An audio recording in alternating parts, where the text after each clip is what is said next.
to come out here and provide a situational update and make sure everybody understand both what happened in the last couple nights and also where we're going here moving forward. I wanted to acknowledge how inspired I am by so many community members that have stepped up. They've been providing food to people that have immigrated to Minneapolis. They've made sure that those that are terrified right now of the actions by ICE have support, have love, have care, are able to get to the grocery store, even child care. The way that they have stepped up is amazing. I also want to acknowledge that the vast majority of people have protested peacefully, recognizing that I have seen community members sort of step into the breach, recognizing that there are others out there, agitators that are trying to rile up large crowds. And not only have they not taken the bait, they have pushed others back from the brink to say, hey, you know what? This is what Donald Trump wants. He wants us to take the bait.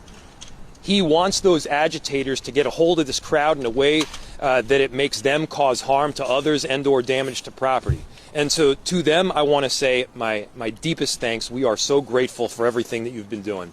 And to our first responders, to our police officers, Chief O'Hara, to our firefighters, Chief Rucker, they have been working tirelessly. They have canceled all days off. They've made sure that they are out here protecting people, keeping them safe, and showing a true juxtaposition between the kind of public safety and service that we provide to our residents here at the city of Minneapolis versus what ICE is doing. And so, again, I am inspired by so many community members that have kept the peace and that are making very clear the message: we cannot take the bait. And to the few that have caused damage to property and or harm to others, need to be very clear, we're not going to let that happen. If you cause damage to property or put others in dangers, you're going to be arrested. And again, the vast majority of people have done this right. We are so deeply appreciative of them. But we have seen a few incidents last night. Those incidents are being reviewed. There were approximately 29 arrests that were made that Chief O'Hara will provide an update on. But we wanted to, again, give sort of the overarching theme of what we're seeing, which is peaceful protest. And we wanted to say when that doesn't happen, of course, there are consequences. We are a safe city. We will not counter Donald Trump's chaos with our own brand of chaos here. We in Minneapolis are going to do this right. Chief O'Hara is going to now provide an update. Thank you, Chief, for all your work. Good morning. My name is Brian O'Hara, BRIANO''HARA. I am the Minneapolis Police Chief. The Minneapolis Police Department has been monitoring a number of marches and protests and other First Amendment activities over the course of the week. All of those protests and marches have remained peaceful until last night. Last night at about 7 p.m., there was a gathering outside the Canopy Hotel in downtown Minneapolis. That gathering began as all the other gatherings around hotels had been conducted over the last several days. Largely peaceful, mainly a noise protest that was occurring, trying to disrupt the activities at the hotel. Unfortunately, that changed last night. Individuals at the Canopy then began marching on Washington Avenue towards the Depot and the Renaissance Hotel. While they were there, some individuals broke off from that group, and in the rear, they caused some damage to that hotel, damage to some of the windows and some graffiti damage. They then returned to the Canopy Hotel, where the Minneapolis Police Department responded with well over 200 police officers, Minnesota State Troopers, and Minnesota DNR police officers. We initiated a plan and took our time to de-escalate the situation, issued multiple warnings declaring an unlawful assembly, and ultimately then began to move in and disperse the crowd. It was well over 1,000 individuals, we believe, that were assembled there.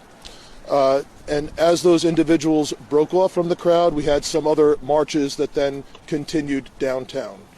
Ultimately, by 1 a.m., all of these individuals were either dispersed or placed under arrest. There were 29 arrests last night. We are aware of one police officer that was injured from a chunk of ice that was thrown at them. Other than that, we are not aware of any other injuries. I just want to say I'm incredibly proud of the police officers in this town and the state law enforcement officers and all the other police that have been here with us through this. What you saw last night was a disciplined and restrained response. I think it was highly professional, and I'm thankful for the members of the community who understand our need to keep things peaceful. And I'm thankful for those officials and others that are continuing to call for peaceful protest and assembly. Obviously, there's a number of additional marches and protests that we will be monitoring today, and we are fully prepared if things cross the line and become unlawful to make additional arrests if necessary. Thank you, Mayor. Thank you. We'll open it to questions. I'll go here and then here.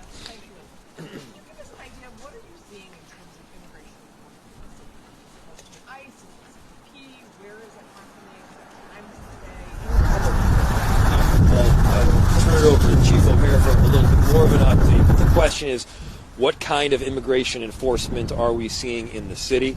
I'll start by mentioning the immigration enforcement that is taking place is not limited to Minneapolis. It's in our entire region, St. Paul, St. Louis Park, Brooklyn Center. We're seeing it in a number of different areas throughout Minnesota. And as far as I can tell, it's happening all times of the day. I'll let Chief O'Hara give a little bit more of an update. A lot of it is scattered. A lot of it is unplanned. This is part of the issue, is that this is not a coordinated strategic plan that we're seeing being carried out. In many cases, it's indiscriminate. I've said this before, but I think that the initial impetus to come to Minnesota was go to Minnesota, arrest and deport a bunch of Somali people. And then they get here and they realize that the Somali people that would be arrested or deported are all legal. They're American citizens. You can't do that. And so there's not like some meatpacking plant or factory where you can go and get a bunch of Somalis. And then they turned their ire towards our Latino community and other immigrant communities that are here. Regardless, these are communities that make Minneapolis a better place. And so to have this kind of scattered buckshot approach that we're seeing that is not strategic in any way, not only endangers these community members that have been here for the long haul, it endangers these neighborhoods that they're rolling through.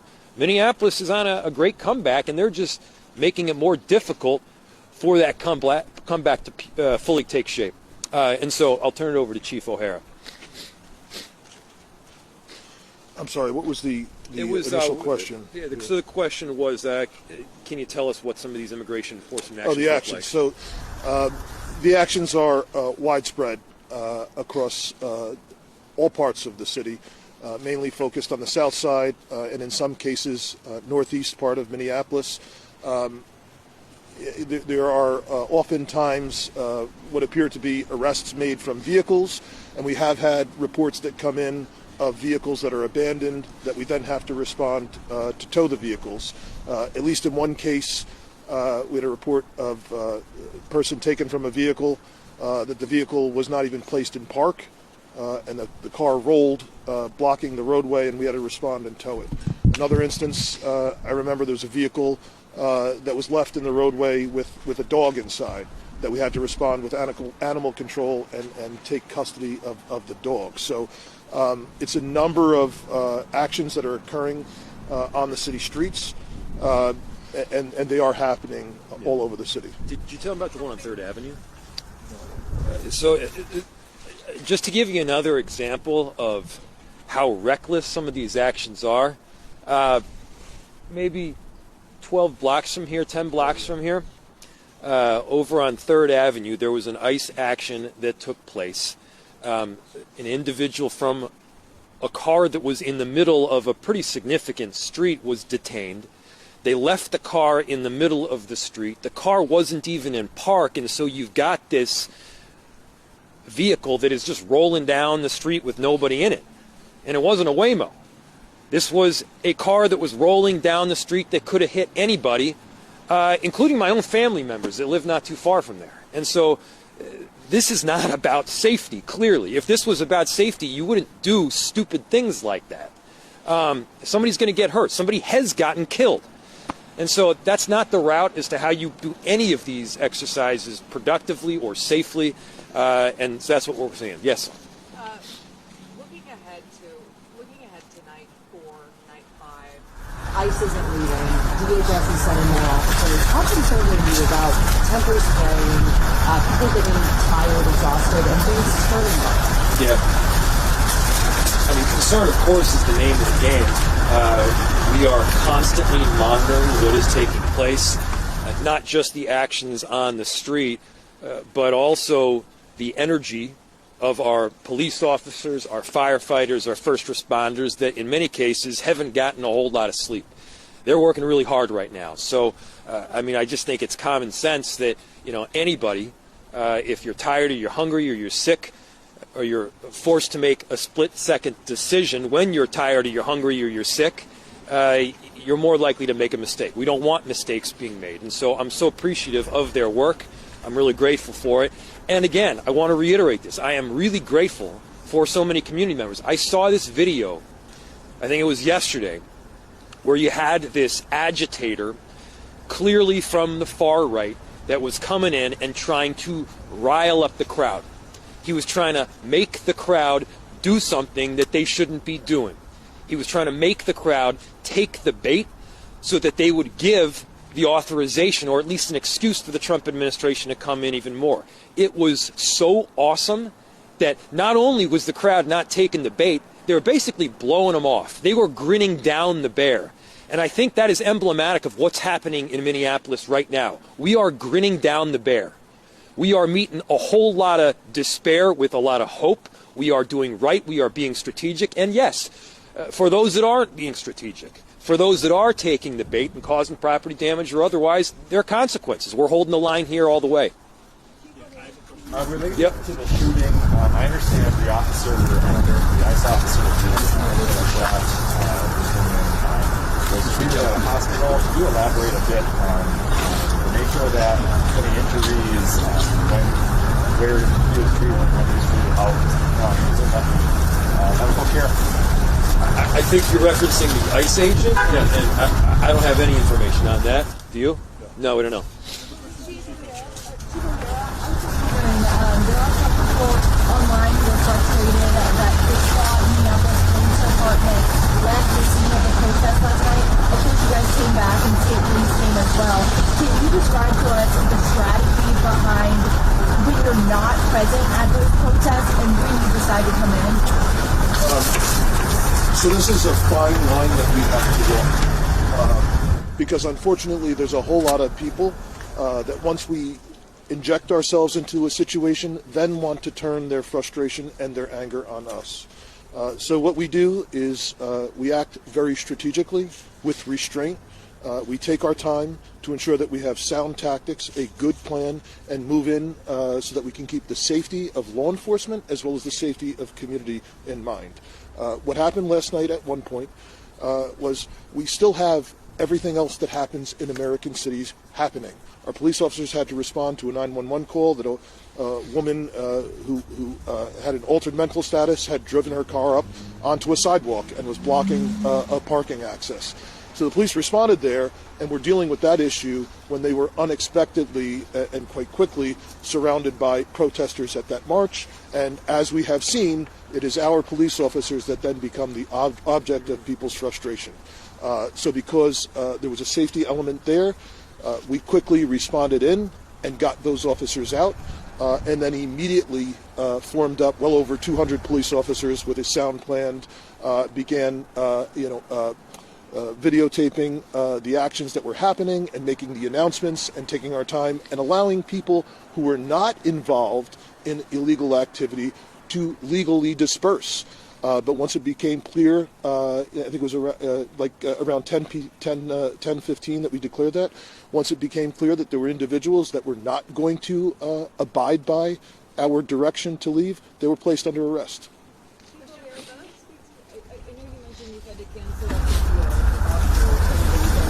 Do you speak to the level of police resources that are going to respond to situations related to isolation right now? So the question was, we have canceled all days off and recalled personnel to duty.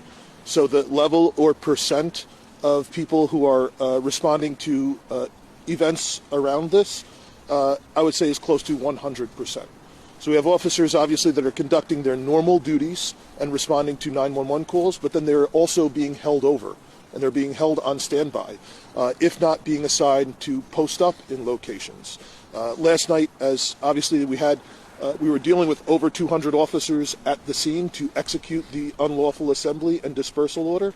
We were also posting other police officers around downtown to ensure that we did not have additional destruction. So it is quite literally almost 100% of every sworn member of the department. Were you getting 911 calls specifically about immigration enforcement? People saying I saw ICE officers do X or Y?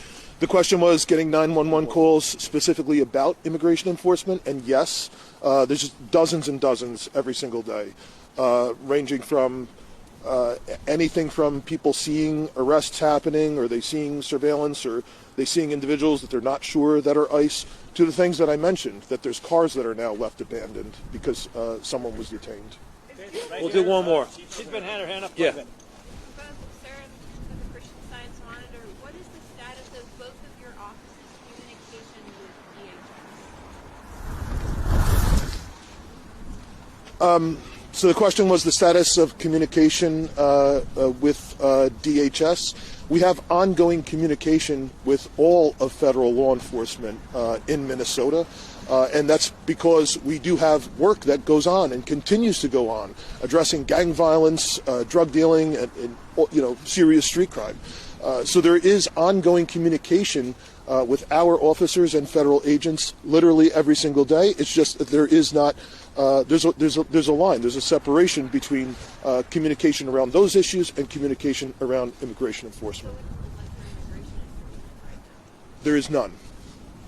Thanks, everybody. Next question.